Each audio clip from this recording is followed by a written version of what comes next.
बसलो आहे जेवण करण्यासाठी. मस्त त्यांनी वाटण वाटून अशी मस्त मटणाची भाजी बनवली होती, बाजरीच्या भाकरी, आणि जेवण करायला बसलो. तर राईस वगैरे मीच नको बोलले, नका बनवू म्हटलं काही. एक एक भाकरी खूप झाली आणि जेवणाचा टायमिंग पण नव्हता, 4:30 पावणे 5 वाजले होते.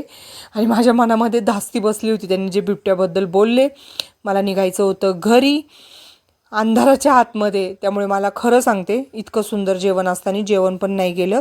खूप भीती वाटते हो असं, म्हणजे कारण इकडे आता ऊस तोडणी चालू आहे ना गावाकडे, तर भीती वाटते. मग तर त्यांनी छान असा स्वयंपाक केला होता. आम्ही सगळे जेवायला बसलो. दीदी मंगळवारचं नॉनव्हेज खात नाही, कारण ती अंगारकी चतुर्थी धरते ना 6 महिन्याची, त्यामुळे ती खात नाही. मग तिला शेवभाजी मागवली होती आणि रोटी मागवली होती.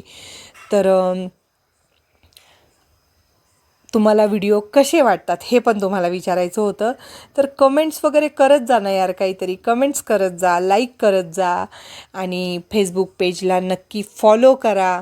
तुम्ही नुसतं बघता आणि शांत बसता असं नाही ना करून चालणार. मी एवढं तुम्हाला दाखवते, बोलते, तर फेसबुक पेजला माझ्या फॉलो नक्की करा आणि लाईक करा, कमेंट्स करा. तुम्हाला आवडतात का व्हिडिओ? आणि सजेशन तुम्हाला काय आणखीन नवीन बघायला आवडेल, काही सजेशन मला सांगा. त्याप्रमाणे मी तुम्हाला दाखवत जाईल. रेसिपी दाखवतात आवडतात का? मी जेवणामध्ये जो मेनू दाखवते ते आवडतं का डेली व्लॉग मी कुठे फिरायला जाते ते बघायला आवडतं? तर असं मला नक्की कळवा. मी तुमच्या कमेंटची वाट बघते. तर अशा पद्धतीने जेवायला बसलो आहे मी. अर्धी आणि वरती अजून एक तुकडा चतकोर अशी भाकर खाल्ली. ते बोलले तुम्ही जेवल्याच नाही ताई, तुम्ही जेवल्याच नाही. म्हटलं नाही जेवले मी.